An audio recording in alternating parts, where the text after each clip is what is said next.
प्यारे पिता परमेश्वर, इस शाम के समय हम आपके उपस्थिति में आए हुए हैं और तेरी स्तुति, प्रशंसा, आराधना कर रहे हैं।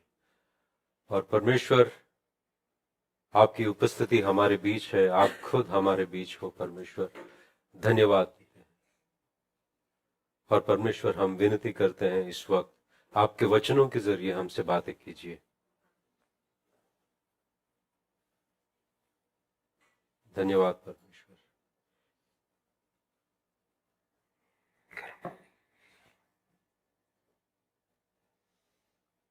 यीशु मसीह के नाम से हम प्रार्थना करते हैं, आमीन।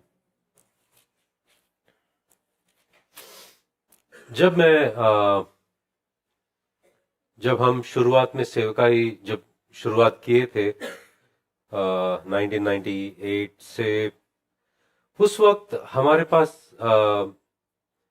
हम जब एक तालाब सूख जाता है, उसमें से झाड़ निकलते हैं, वो बारीक और लंबे होते हैं। तो वहां जाकर हम लोग वो झाड़ों को काट कर लेके आते थे, ताकि वो झाड़ों को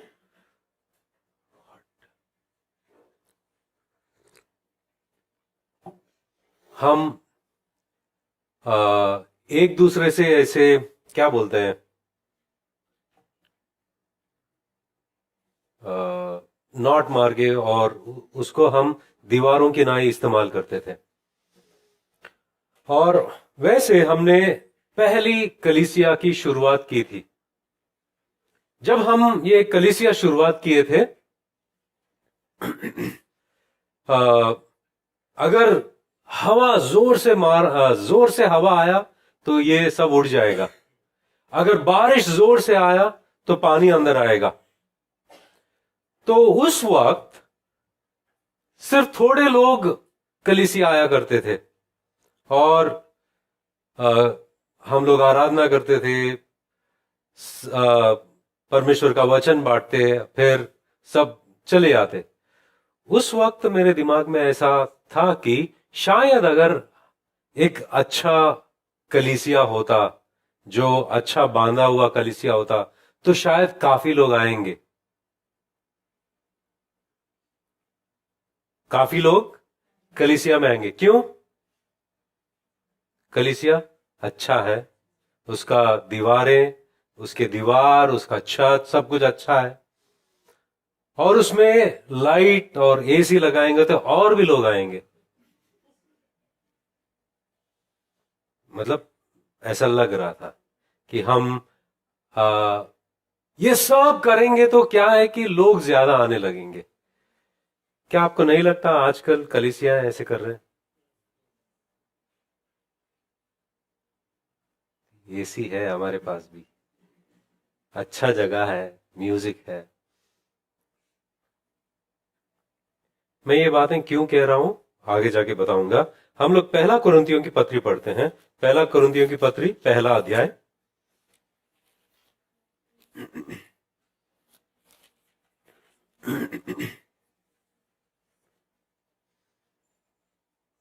दसवां वचन से, हे भाइयों, मैं तुमसे हमारे प्रभु यीशु मसीह के नाम से विनती करता हूं कि तुम सब एक ही बात कहो और तुम में फूट ना हो। क्या ना हो? फूट ना हो। फूट का मतलब क्या है?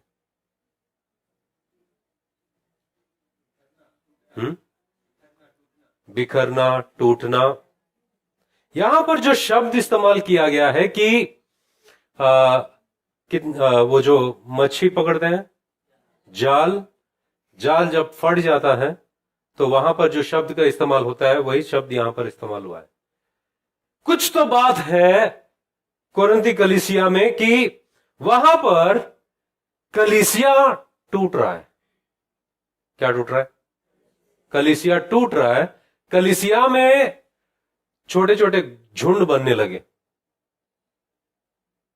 और पौलुस देख रहा है कि ये झुंड जो बन रहे हैं और जो फूट हो रही है, किस वजह से हो रही है, उस बात को जवाब देने के लिए यहां पर शुरुआत करते हैं और वो कह रहे हैं कि हे भाइयों, मैं तुमसे हमारे प्रभु यीशु मसीह के नाम से विनती करता हूं कि तुम सब एक ही बात कहो और तुम में फूट ना हो। मतलब इन लोगों में एक बात पर ये लोग टिके हुए नहीं और इन लोगों में फूट है, परंतु एक ही मन और एक ही मत होकर मिले रहो। 11 वचन, क्योंकि हे मेरे भाइयों, खलेया के घराने के लोगों ने मुझे तुम्हारे विषय में बताया है कि तुम में झगड़े हो रहे हैं। पहले क्या हो रहे थे? फूट। और ये लोग कोई भी बात पर एक मन लगाकर नहीं है। और दूसरी बात क्या हो रही है? झगड़े हो रही है। झगड़े होते हैं, झगड़े हो रहे हैं, तुम्हारे भी झगड़े हो रहे हैं। मेरे कहने का अर्थ यह है कि तुम में से कोई तो अपने आप को पौलुस का, कोई अपुल्लुस का, कोई कैफा का, तो कोई मसीह का कहता है। क्या मसीह बट गया? क्या पौलुस तुम्हारे लिए क्रूस पर चढ़ाया गया? या तुम्हें पौलुस के नाम पर बपतिस्मा मिला? मैं परमेश्वर का धन्यवाद करता हूं कि क्रिस्पुस और गायुस को छोड़ मैंने तुम में से किसी को भी बपतिस्मा नहीं दिया। कहीं ऐसा ना हो कि कोई कहे कि तुम्हें मेरे नाम पर बपतिस्मा मिला। और हां, मैंने स्तिफनास के घराने को भी बपतिस्मा दिया। इनको छोड़ मैं नहीं जानता कि मैंने और किसी को बपतिस्मा दिया। 17 वचन, क्योंकि मसीह ने मुझे बपतिस्मा देने को नहीं वरन सुसमाचार सुनाने को भेजा है, और यह भी शब्दों के ज्ञान के अनुसार नहीं, ऐसा ना हो कि मसीह का क्रूस व्यर्थ ठहरे। यहां पर 4 ग्रुप है। 4 क्या है? ग्रुप है। एक कह रहा है कि मैं पौलुस का हूं, और एक कह रहा है मैं अपुल्लुस का हूं। क्या कह रहा है? मैं पौलुस का, कोई अपुल्लुस का, कोई कैफा का, तो कोई मसीह का। मतलब यहां पर लोग अपने आप के लिए, अपने झुंड के लिए एक एक एक हीरो को सेलेक्ट किया है। हीरोज होते हैं। आपका हीरो कौन है? अगर आप बच्चों के वो जो मार्वल, डीसी ये सब देखते हो, तो किसी बच्चे लोग एक खिलौना लेते हैं, सुपरमैन का, या तो स्पाइडरमैन का, या तो आयरन मैन का। उसको लगता है कि वो उसका हीरो है, और वो जैसा करता है ये लोग भी वैसे ही करने की कोशिश करते हैं। तो यहां पर कलीसिया में भी ऐसा ही कुछ हो रहा है। मेरा हीरो कौन पता है? पौलुस है। तेरे को पता है? नए नियम में बहुत सारा लिखा है, उन्होंने ही लिखा है। पौलुस है मेरा हीरो, पता है? और कोई पता है? अरे तो कुछ नहीं। तुम्हारे पौलुस भाई लिखे होंगे, मगर वचन बोलने में ना अपुल्लुस जैसा कोई नहीं है। क्योंकि अपुल्लुस इसी बात के लिए जाना माना था कि वो जिस तरह से बात करता था प्रेरितों की पत्री में, कि वो सबके सामने यीशु मसीह के बारे में बताना और लोगों के साथ वाद विवाद करना, इसमें बहुत ही माहिर था। और लोग शायद कह रहे थे अपुल्लुस जो है ना, वो क्या आर्ग्यू करता है यार बंदा, मस्त क्या वचन बोलता है वो हमारा हीरो है। और तीसरा जो है कि वो ये कह रहा है कि आप लोग कुछ नहीं, पौलुस भाई ठीक है, अपोलोस ठीक है, हमारा हीरो कैफा है। कैफा कौन है मालूम है? पतरस। यीशु मसीह के साथ पानी में चला। क्या? यीशु मसीह के साथ में पानी में चला। कोई चला है? अपोलोस चला है? पौलुस चला है? बोल, अब बोल। ये तीसरा ग्रुप है, ये तीसरा ग्रुप है। और चौथा ग्रुप है ना, ये चौथा ग्रुप ने क्या किया कि इन लोग सबसे हम लोग बड़े होना चाहिए। आप पौलुस ठीक हो, अपोलुस ठीक हो, पतरस ठीक हो, हमारा यीशु मसीह का झुंड है, हमारा हीरो यीशु मसीह है। यहां पर चार लोग, कोई मेरे कहने का अर्थ यह है कि तुम में से कोई तो अपने आप को पौलुस का, कोई अपोलुस का, कोई कैफा का, तो कोई मसीह का कहता है। मगर ये लोग जो जिस वजह से ये इन लोगों को चुन रहे थे, उनको जो चुनने का तरीका जो था, किस वजह से चुन रहे थे, इनका उद्देश्य गलत था। और जो उद्देश्य से ये लोग चुन रहे थे, वो उद्देश्य बाइबल से नहीं मिलता है, बाइबल के अंदर से नहीं आता है, मगर दुनिया से आता है। जब आप यीशु मसीह को स्वीकार नहीं किए थे, आपके जब फिल्म देखते थे इधर उधर, तो आपके खुद के हीरोज थे, राइट? बहुत सारे फैन क्लब्स होते हैं आजकल, फैन क्लब्स। अब यहां पर कुछ ऐसा हो रहा था कि ये खुद कुछ ना, तो ये खुद पौलुस के ना ही कुछ कर रहे थे, ये खुद पतरस के ना ही कुछ कर रहे थे, ये खुद अपोलोस के ना ही कुछ कर रहे थे, मगर ये लोग अपना नाम को उन लोगों के साथ में जोड़कर बड़ाई मार रहे थे।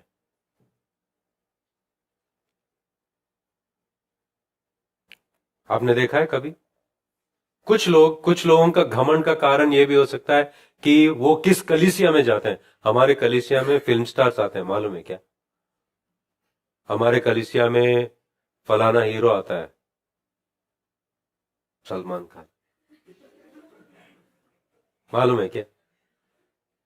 और वो इस तरह से दिखाते हैं कि वो, मतलब घमंड का कारण। पौलुस जब ये जो फूट हो रही है, और जिस तरह से लोग अपने आप के लिए एक नायक को चुना है, और जिस वजह से ये ना तो वचन के सिद्धांतों पर आधारित है, वचन के वजह से लड़ाई हो रही है, ऐसा कुछ नहीं है। जब हम दुनिया में देखते हैं, बहुत सारे लोग क्लब्स फॉर्म करते हैं, बहुत सारे लोग फैन क्लब्स होते हैं, वैसा ही कुछ कलीसिया में हो रहा है। उनको लगता है सुसमाचार में उतना दम नहीं है, इसमें थोड़ा ग्लैमर लेके आओ। क्या लेके आओ? थोड़ा शान लेके आओ। सुसमाचार में उतनी बड़ी बात नहीं है, मगर तो इसको थोड़ा अट्रैक्टिव बनाओ।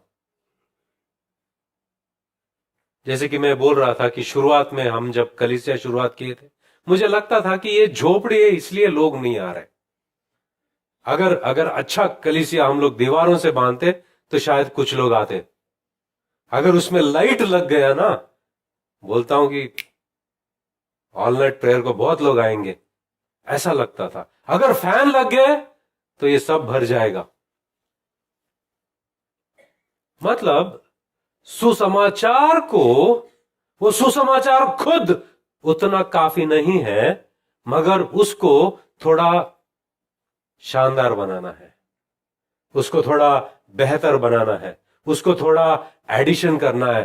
तब वो जब अच्छा दिखेगा, लोग उसको स्वीकार करेंगे, राइट?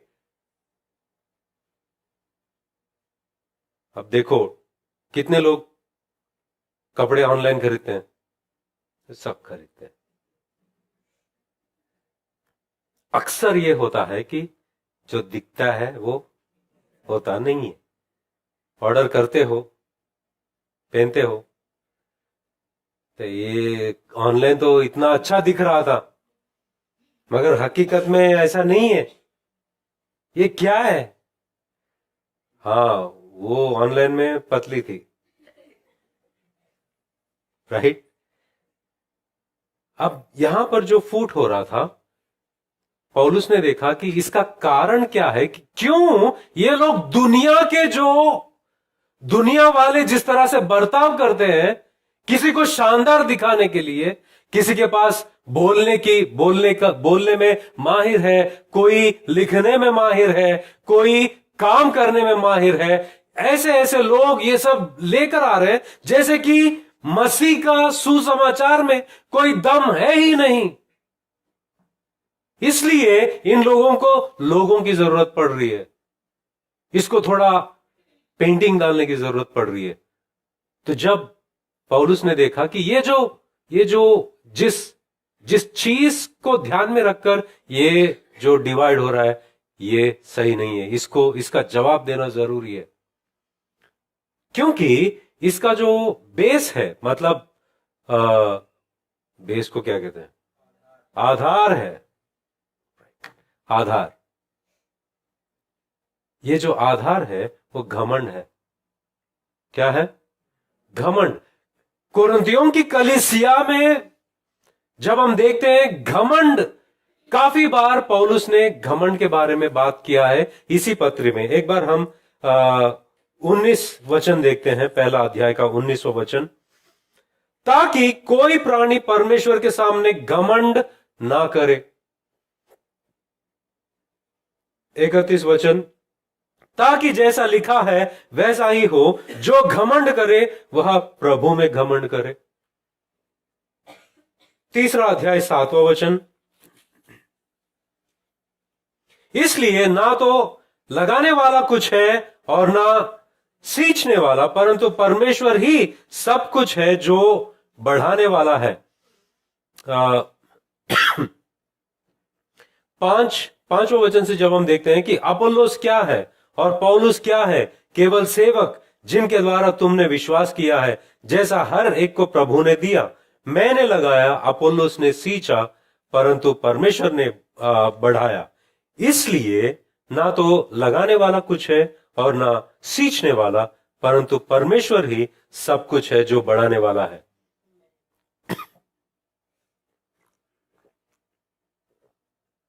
तीसरा अध्याय में ही अगर हम 21 और 22 देखते हैं,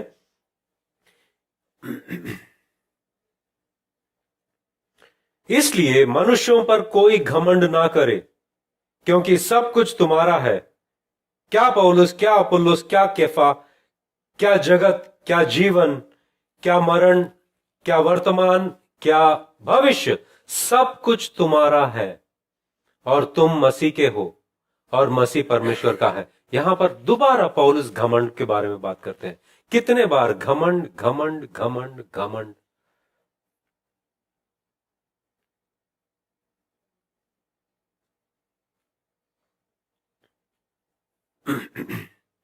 और वचनों को मैं दे सकता हूं आपको। 4था अध्याय वचन 6 और 7 और 4था अध्याय 18 वचन। कुछ तो ऐसे फूल गए हैं मानो मैं तुम्हारे पास आने ही का नहीं। फूल गए ये लोग, घमंड से फूल गए।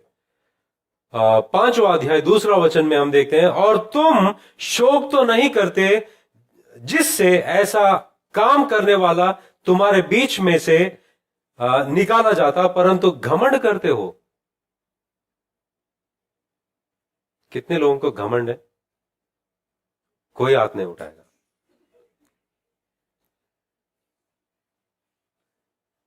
मेरे पास घमंड नाम की चीज नहीं है, और घमंड नहीं है इस बात पे मैं और घमंड करता हूं।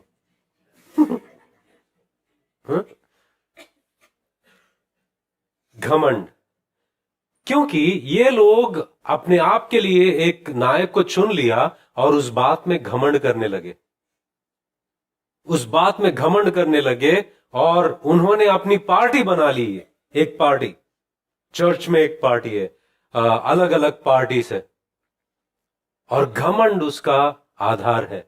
घमंड। और जब पौलुस इस चीज को देख रहा है और दुनिया को देख रहा है, दुनिया में भी तो ऐसा ही होता है। दुनिया में लोग जहां पर फेम है अपने आप को वहां पर जोड़ लेते हैं। जहां पर भी फेम है, मतलब फेम को क्या कहते हैं? प्रसिद्धि। जहां पर भी प्रसिद्धि है वहां पर अपने आप को जोड़ने की कोशिश करते हैं। चाहे ये क्रिकेट होता है इंडिया में, अलग अलग टीम्स खेलते हैं। बहुत पता है तुमको? हाँ, मैं क्रिकेट नहीं जानता, ना कोई प्लेयर को जानता हूं मैं।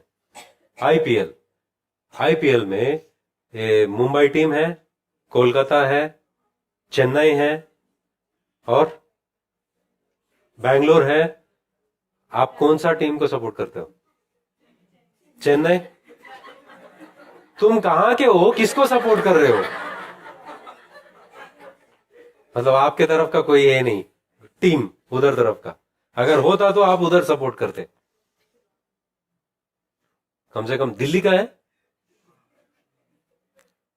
हाँ, सपोर्ट करते हैं और उसमें हम घमंड करते हैं। यहां पर यही हो रहा है। जब हम 5वां अध्याय दूसरा वचन, 8वां अध्याय पहला वचन, 13 अध्याय 4 और 5, इन सारे जगहों पर देखते हैं घमंड घमंड घमंड घमंड घमंड के बारे में पौलुस बात कर रहा है। घमंड है, घमंड। और आपको पता है एक चीज परमेश्वर को भाता नहीं, परमेश्वर नफरत करता है। किससे? घमंड से। क्यों? घमंड से ही वो परमेश्वर के पास नहीं आता है। घमंड से ही वो अपने आप में संतुष्ट रहने की कोशिश करता है। घमंड से ही वो परमेश्वर के सामने नम्र नहीं होता। घमंड से ही वो अपने खुद के परमेश्वरों को तैयार कर लेता है। सही जो परमेश्वर है उसके पास नहीं आता, घमंड के वजह से। और परमेश्वर शुरुआत से ये कहते हैं, यिर्मयाह का पुस्तक 50 अध्याय 50,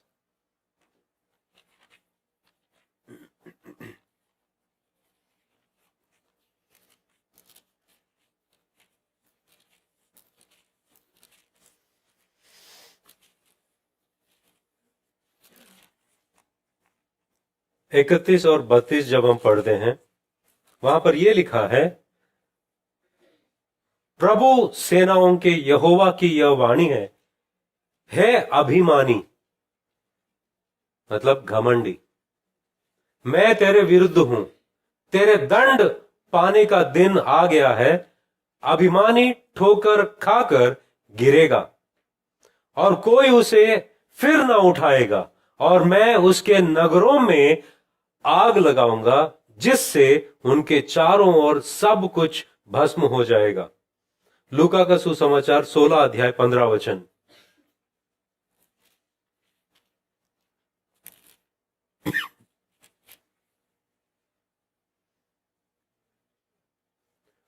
उसने, यीशु मसीह ने उनसे कहा, तुम तो मनुष्यों के सामने अपने आप को धर्मी ठहराते हो, परंतु परमेश्वर तुम्हारे मन को जानता है, क्योंकि जो वस्तु मनुष्यों की दृष्टि में महान है वह परमेश्वर के निकट घृणित है। मतलब परमेश्वर नफरत करता है। जो लोगों के नजर में महान है, परमेश्वर उसे नफरत करते हैं। जब शुरुआत से हम पुराने नियम में देखते हैं, हर बार जब परमेश्वर तबाही किए हैं नूह के जमाने में, कारण क्या था? घमंड। जब वहां पर वो टावर को क्या कहते हैं, गुम्मट बांध रहे थे, वो बांधने से परमेश्वर को कोई प्रॉब्लम नहीं था, मगर उनका जो मकसद था, हमारे खुद के लिए नाम बना लेंगे, उससे परमेश्वर ने उसे वहां पर वो काम को रोक दिया, उनके भाषाओं को बदल दिया। तब से लेकर जब भी इज़राइल घमंड करके परमेश्वर से दूर चला गया, इज़राइल दुश्मनों के हाथ में गिरा। जब जब कोई भी इंसान घमंड करता है, परमेश्वर को वो भाता नहीं। परमेश्वर इस बात से क्रोधित है जो कोई घमंड करता है, और शैतान गिरने की वजह भी घमंड ही है। क्योंकि घमंड क्या करता है? एक इंसान को अपने आप में संतुष्ट बनाता है। मैं किसी के सामने झुकूंगा नहीं, मैं अपने आप में ठीक हूं, मैं ऐसा ही हूं, ऐसा ही रहूंगा, मैं झुकूंगा नहीं। अब ये जो बात घमंड जो पौलुस कुरिन्थियों की पत्री में इतने बार जिक्र किए हैं और लिख रहे हैं उसके बारे में, जब पहला कुरिन्थियों की पत्री में हम देखते हैं पहला अध्याय,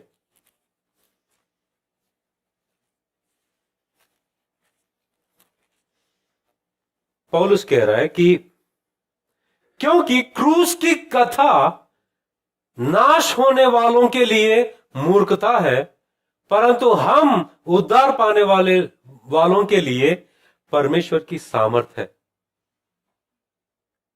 क्योंकि क्रूस की कथा नाश होने वालों के लिए, नाश होने वालों के लिए मूर्खता है।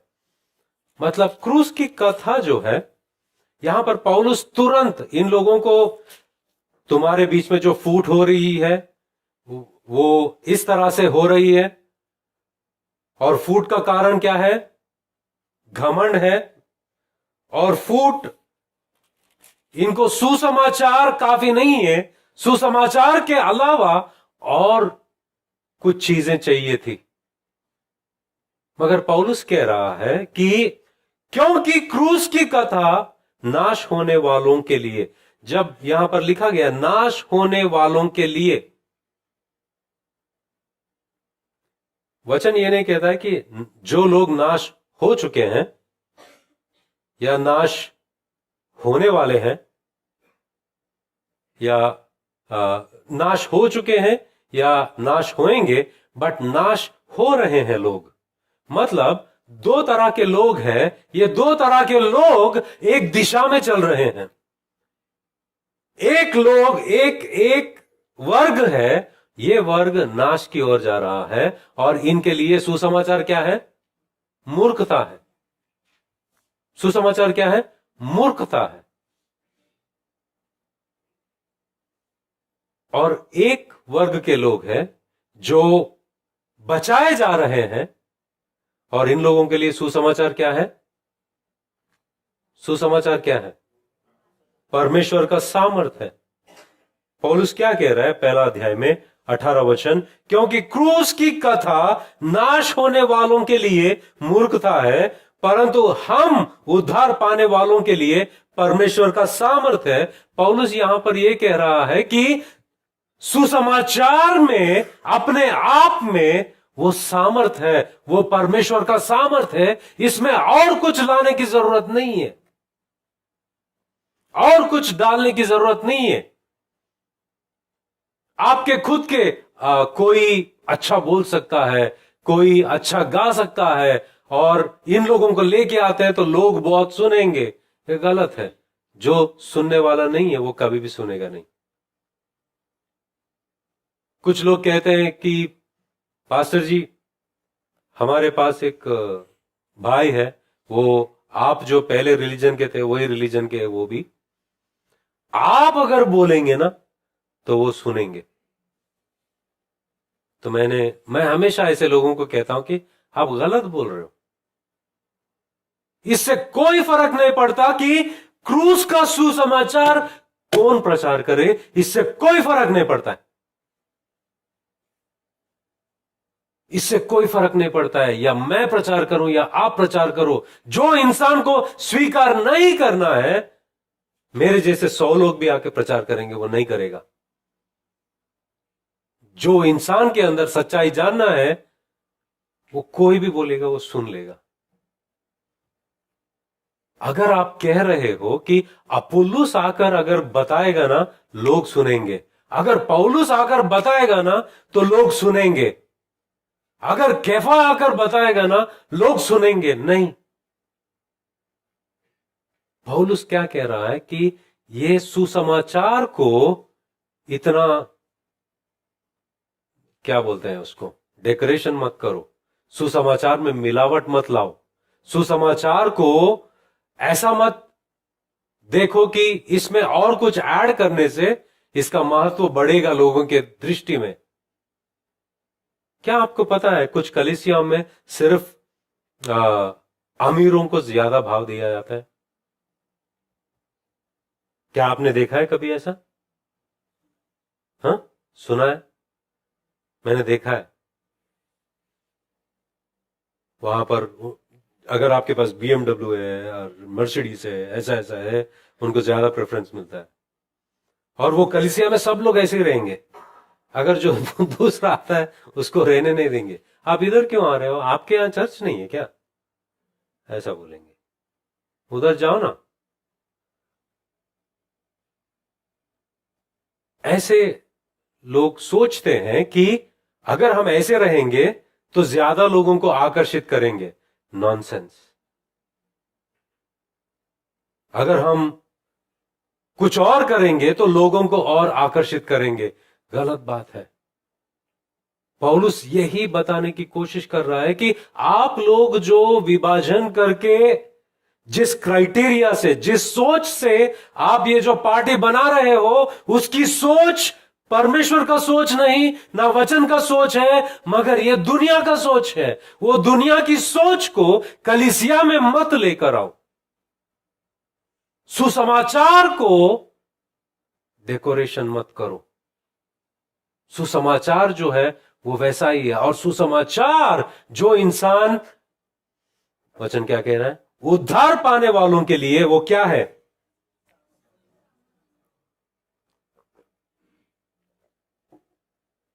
उसमें और सामर्थ्य की जरूरत है, उसको थोड़ा सूट पहनाने की जरूरत है, टाई पहनाने की जरूरत है नहीं। और आगे जाके लिखता है कि क्योंकि लिखा है, मैं ज्ञान वालों के ज्ञान को नष्ट करूंगा और समझदारों की समझ को तुच्छ कर दूंगा। ज्ञान वालों की ज्ञान को, ज्ञान वालों के ज्ञान को, क्यों परमेश्वर ऐसा कह रहा है कि ज्ञान वालों के ज्ञान को मैं नाश करूंगा? 20वां वचन, कहां रहा ज्ञानवान, कहां रहा शास्त्री, कहां रहा इस संसार का विवादी? क्या परमेश्वर ने संसार के ज्ञान को मूर्खता नहीं ठहराया? परमेश्वर कहता है कि मैं ज्ञान को नाश करूंगा, ज्ञान को मूर्ख ठहराऊंगा। नाश करेगा और मूर्ख ठहराएगा। क्यों? बट ज्ञान से क्या प्रॉब्लम है? अगला वचन, क्योंकि जब परमेश्वर के ज्ञान के अनुसार संसार ने ज्ञान से परमेश्वर को न जाना, तो परमेश्वर को यह अच्छा लगा कि इस प्रचार की मूर्खता के द्वारा विश्वास करने वालों को उद्धार दे। मतलब परमेश्वर यह कह रहे हैं कि इनके ज्ञान के अनुसार, इस दुनिया के ज्ञान के अनुसार कोई मुझे जान नहीं पाएगा। ये बेकार है, क्योंकि ये लोग ज्ञान के पीछे चलते चलते और ज्ञान को हासिल करते करते ये सोच रहे हैं कि कोई मुकाम पर पहुंचेंगे, मगर इनका मुकाम जो है वो नाश है। 18 वचन में वो बात कहा गया है कि क्योंकि क्रूस के कथा नाश होने वालों के लिए मूर्खता है। ये लोग नाश होने की तरफ जा रहे हैं और ये नाश के रास्ते पर सब ढूंढ रहे हैं, ज्ञान ढूंढ रहे हैं, अकल, ज्ञान ढूंढ रहे हैं और पॉपुलैरिटी ढूंढ रहे हैं। वहां पर ज्ञान की बातें यहां क्यों कर रहा है पौलुस? उस जमाने में, पौलुस के जमाने में, अगर आपको बाइबल को अच्छा से समझना है तो 3 वर्ग के लोगों को समझना जरूरी है। एक, रोम और रोम की फिलॉसफी को जानना जरूरी है। रोम क्या है, रोम के सैनिक या रोम के जो भी चक्रवर्ती होते थे वो लोग किस तरह से थे, उनको जानना जरूरी है। यूनानी लोग, ये यूनानी लोग कौन है, इनका फिलॉसफी क्या है, इनकी सोच विचारधारा कैसी है, इनको जानना जरूरी है। और यहूदी लोगों को जानना जरूरी है, क्योंकि यहां पर इन तीनों को ध्यान में रखते हुए पौलुस लिख रहा है। एक के अनुसार, मतलब रोम के लोगों के या रोम का शासन के अनुसार, उनके अनुसार ताकत और सामर्थ वो है अगर आपके पास बड़ी सेना है और वो सेना कठोरता से लोगों पर जय प्राप्त करता है, वो तुम्हारा ताकत है और वो सामर्थ है उनके लिए। अगर कोई इंसान सिंहासन पर बैठता है और उसके पास बड़ी सेना है, उसके पास ताकत है, वो उसका सामर्थ है। ये रोम का शासन का आइडियोलॉजी है। मगर जब आप यूनानी लोगों के पास आते हो, यूनानी लोग क्या कहते हैं कि अगर आपके पास ज्ञान है, बुद्धि है, और ये ज्ञान और बुद्धि को आप ओरेटरी स्किल्स, मतलब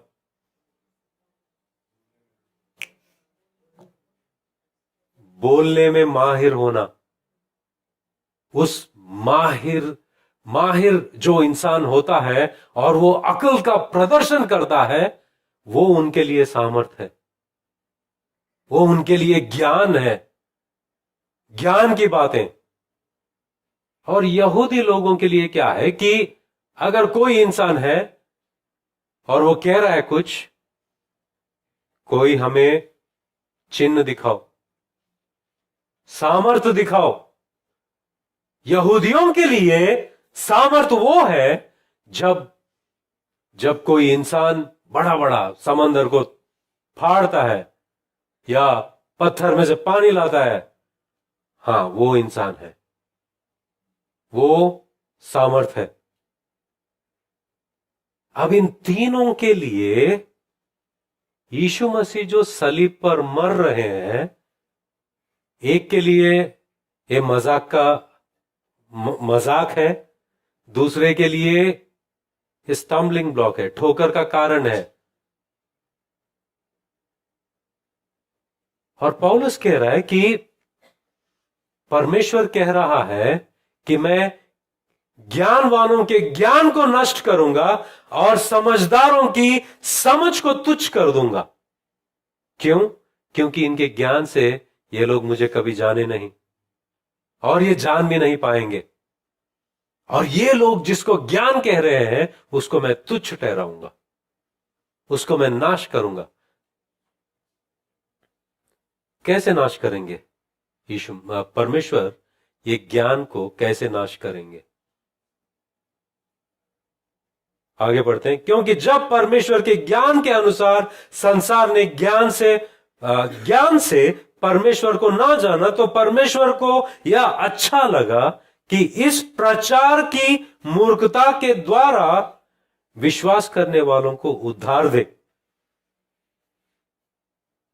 यहूदी तो चिन्ह चाहते हैं और यूनानी ज्ञान की खोज में है। 22वां वचन 23, परंतु हम तो उस क्रूस पर चढ़ाए हुए मसीह का प्रचार करते हैं, जो यहूदियों के लिए ठोकर का कारण और अन्य जातियों के लिए मूर्खता है। मतलब परमेश्वर क्यों और कैसे इस ज्ञान को नाश करेंगे? क्रूस के जरिए। कैसे? क्रूस पर कौन चढ़ा? यीशु मसीह। यीशु मसीह जब चढ़ने से पहले क्या क्या हुआ था? यीशु मसीह को मारा गया, कोढ़े और उनके आंखों पर पट्टी बांधा और एक ने मारा और उसने कहा कि अभी प्रवचन करो कि दोबारा आपको कौन मारेगा। उनके ऊपर थूका गया था, उनके सर पर कांटों का ताज रखा गया था और उनके हाथों में पैरों में कीले ठोके। और जब वो सलीब पर थे, यहां पर वचन कहता है कि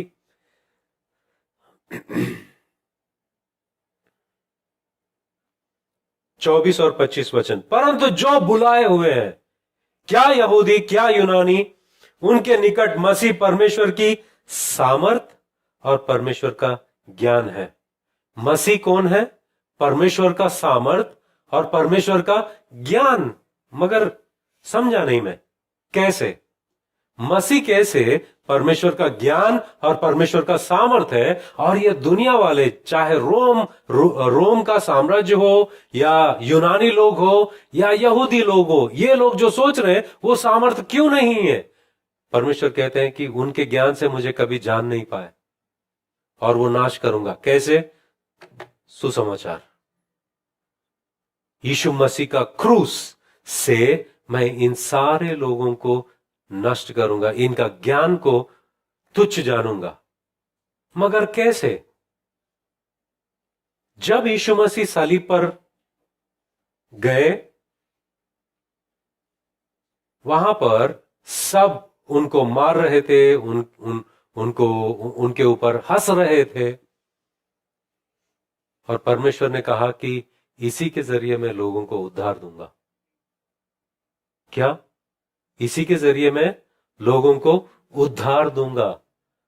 सारा संसार ये एक कार्य से उद्धार पाएगा, और यही परमेश्वर का, इसीलिए वहां पर लिखा है कि यीशु मसीह खुद परमेश्वर का ज्ञान और परमेश्वर का सामर्थ्य है। अरे ज्ञान तो ठीक है, मगर सामर्थ्य कहां है? वहां तो वो मर रहे थे सलीब पर।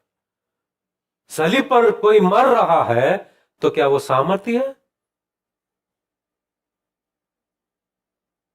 सामर्थ्य है? सलीब पर कोई मर रहा है, उसको मार रहे हैं, कीले ठोके हैं, और मैं कह रहा हूं कि सामर्थ है। कैसे? वचन कह रहा है कि सामर्थ है। कैसे? कैसे सामर्थ है?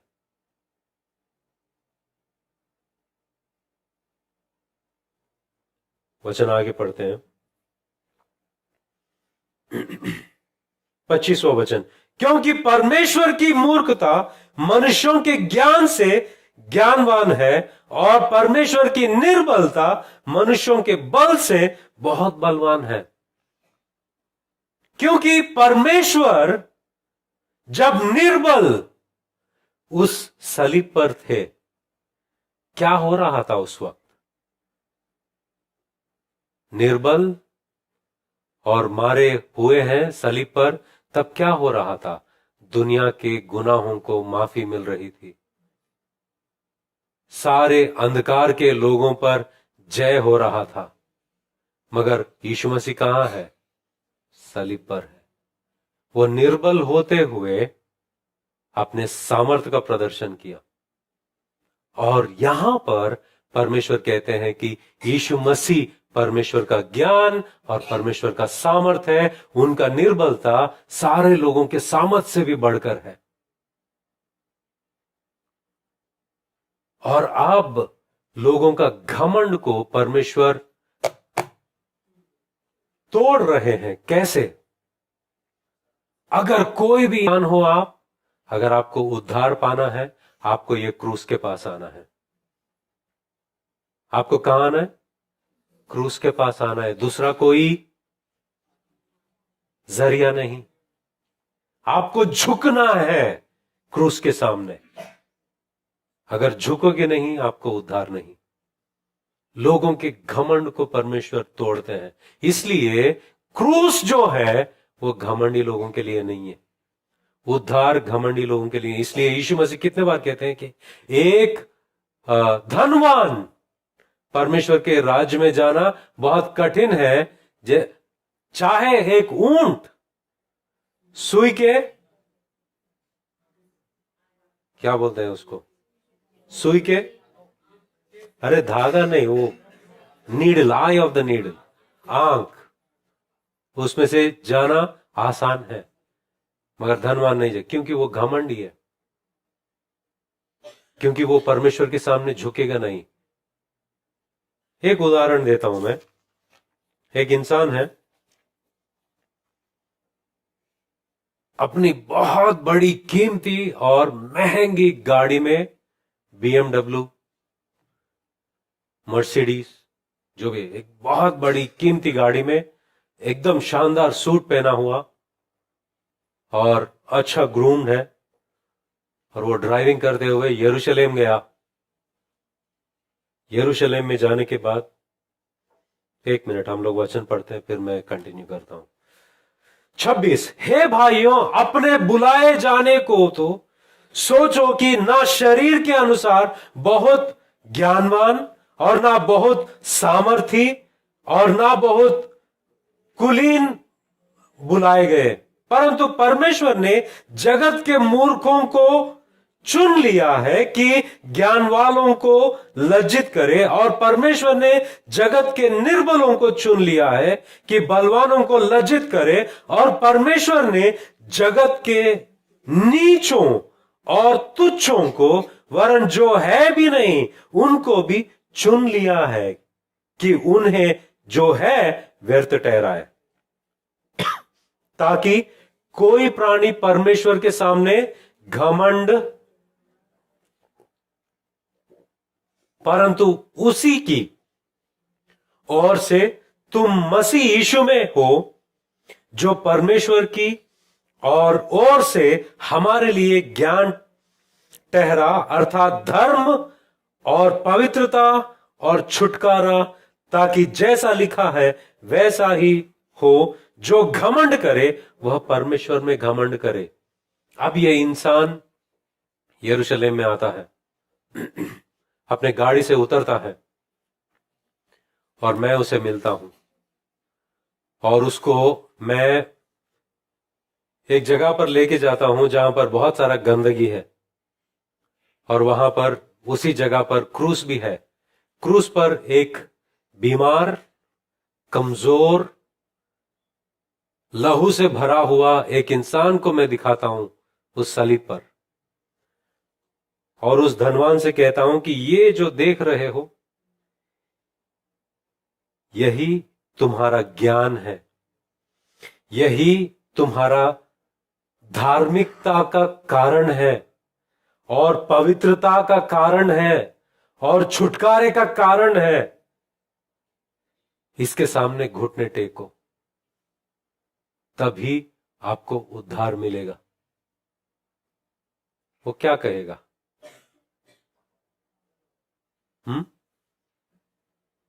तो मुझे पागल बोल रहे हो? वो बोलेगा कि पागल हो क्या? तुम देख रहे हो, मैं मेरे कपड़े देख रहे हो, मेरी गाड़ी देख रहे हो, तुमको अंदाजा भी नहीं कि मैं एक साल में कितना कमाता हूं। और ये कमजोर जो इंसान अपने आखिरी सांस ले रहा है, उसके सामने झुकने के लिए बोल रहे हो? पागल हो गए हो क्या? मगर आप झुकते हो, आप झुकते हो और उससे कहते हो कि हे परमेश्वर, जब तू तेरे राज से आएगा मुझे याद कर। और वो इंसान सलीब पर जो बीमार है, वो कहता है कि तू आज मेरे साथ कहां रहेगा?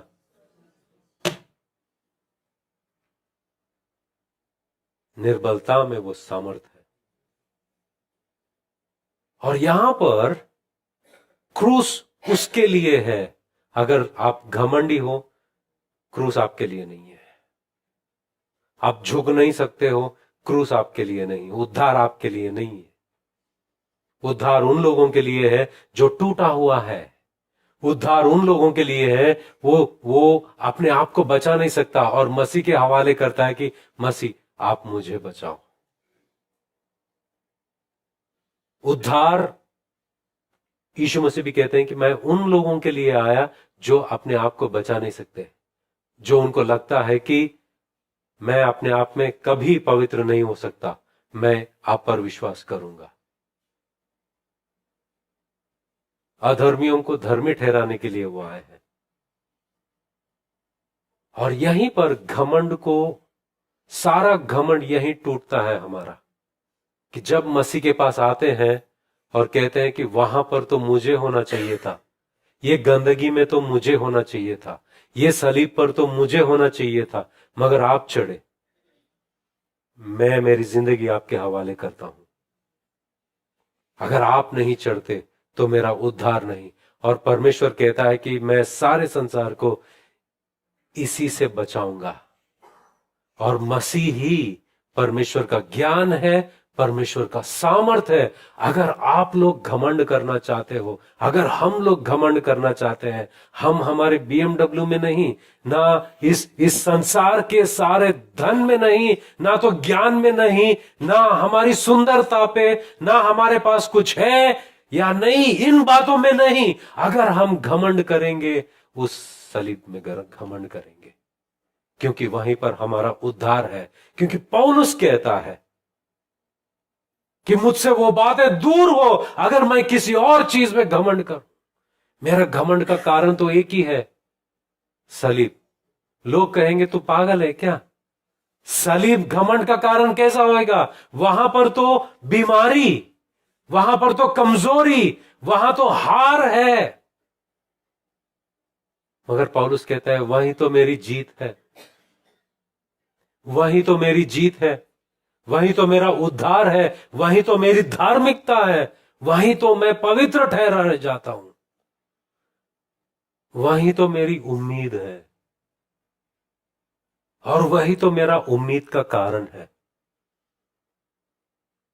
इस तरह परमेश्वर इस दुनिया के ज्ञान को तुच्छ ठहराया, और जो कोई उद्धार पाना चाहता है उसको झुकना पड़ेगा, टूटना पड़ेगा और सलीब के पास आना पड़ेगा। नहीं, मैं अमीर इंसान हूं, जो परमेश्वर को मैं आराधना करता हूं वो भी मेरे तरह अमीर होना चाहिए, तो बना लो खुद ही। नहीं, मेरा परमेश्वर इस तरह से होना चाहिए, तो बना लो। क्या उसी तरह लोग बनाते नहीं अपने आप को, अपने आप के खुद के परमेश्वर? मगर सच्चे परमेश्वर के पास आना है तो ये आपके हाथों की बनाई हुई नहीं है। उन्होंने निर्धारित किया है सलीब, क्रॉस। आपको वहां आना है, आपको, हमको वहां आना है और उस बात में घमंड करना है। जब पौलुस दूसरे अध्याय में हम देखते हैं कि हे भाइयों, मैं परमेश्वर का भेद सुनाता हुआ तुम्हारे पास आया, तो शब्दों या ज्ञान की उत्तमता के साथ नहीं आया। पौलुस कह रहा है कि मैं जब तुम्हारे पास आया, शब्दों या ज्ञान के साथ नहीं आया, ज्ञान की उत्तमता के साथ नहीं आया। मतलब पौलुस ये कह रहा है कि शायद आप लोगों में से कुछ कहेगा कि अरे पौलुस जी, आप ना ऐसे ऐसे शब्दों का इस्तेमाल करो ताकि सुनने वाले को मस्त लगना चाहिए और वो स्वीकार करेगा।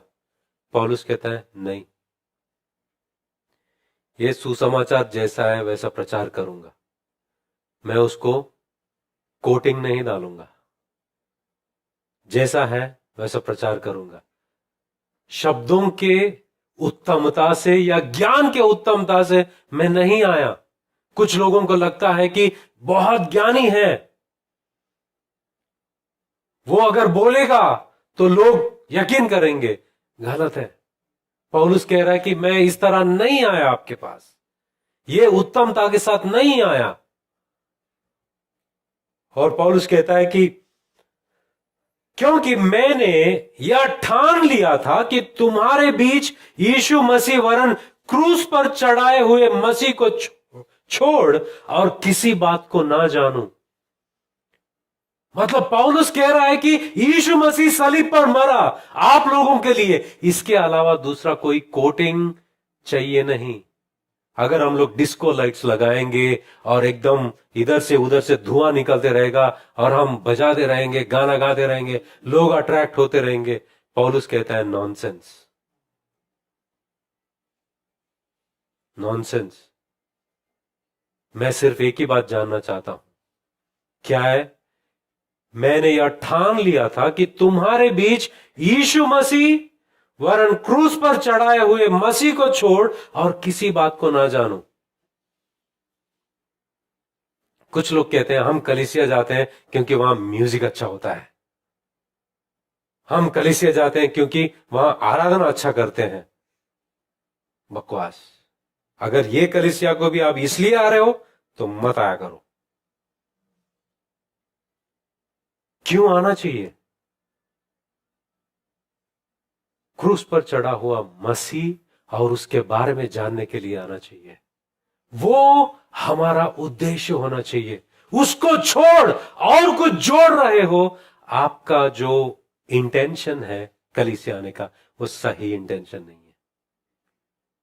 और पौलुस यही बात कह रहे हैं, मसीह को छोड़ा और कुछ नहीं जानना चाहता हूं आप लोगों से। और पौलुस कहते हैं कि मैं निर्बलता और भय के साथ और बहुत थरथराता हुआ तुम्हारे तुम्हारे साथ रहा। ऐसा नहीं कि मैं कोई शानदार इंसान हूं कि मैं आपके सामने आकर मैं मेरे बातों की चतुराई से या ज्ञान से आप लोगों को सुसमाचार प्रचार किया। नहीं, मैं तो थरथराता हुआ आया हूं। मेरे पास ये काबिलियत नहीं है। ना तो मैं ज्ञान के साथ आया, ना तो मैं शब्दों के साथ आया। मैं सिर्फ और सिर्फ मसीह का प्रचार करते हुए आया। और इस बात को छोड़ और कोई ना तो जोड़ना है, ना तो इसको और शानदार बनाकर सुनाना है। जो है वो है, ये मसीह है, ये क्रूस है, क्रूस पर मरा हुआ है। इस पर विश्वास करने से आपको अनंत काल का जीवन मिलता है। इसको छोड़ और कुछ नहीं है मेरे पास।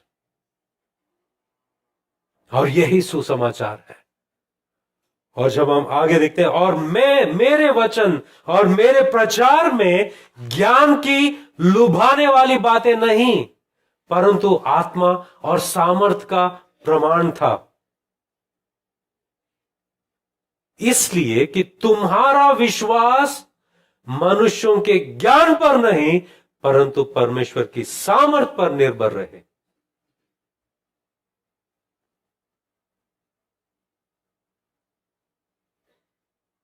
पौलुस चाहता है कि कोरिन्थी के कलीसिया जो है, कलीसिया में जो विभाजन हो रहे हैं, फूट हो रही है, जिस वजह से फूट हो रही है, जो विचारधारा ये लोग रख रहे हैं, ये गलत है। आप वचनों को देखो, क्रूस को देखो, मसीह को देखो, मसीह के वचन को देखो और उसमें बढ़ो। ये जो है, ये उत्तम चीज है। इसको छोड़ और कुछ नहीं। जब हम क्रूस के पास आते हैं, हम क्रूस को देखते हैं और उसी में हम घमंड करते हैं। हमारे पास आराधना का टीम अच्छा है, इस पे घमंड नहीं करते। हमारे चर्च में एसी है, इसमें घमंड नहीं करते। अच्छे लाइट से, चेयर से, इसमें घमंड नहीं करते। हम किस में घमंड करते हैं? क्रूस में। क्योंकि वहीं पर हमारा उद्धार है, वहीं पर हमारी धार्मिकता है, वहीं पर हम धार्मिक ठहराए जाते हैं, वहीं पर हम पवित्र ठहराए जाते हैं। मसीह ही हमारा परमेश्वर की ओर से ज्ञान है और मसीह ही हमारा सामर्थ है। और मसीह में और क्रूस में, केवल और केवल क्रूस में हम घमंड करते हैं। आइए हम प्रार्थना करते हैं।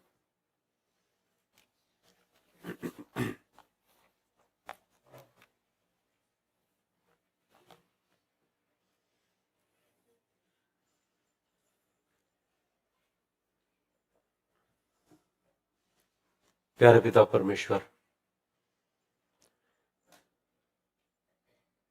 जैसा पौलुस कहता है, हमसे ये बात दूर हो कि हम किसी और चीज में घमंड करें।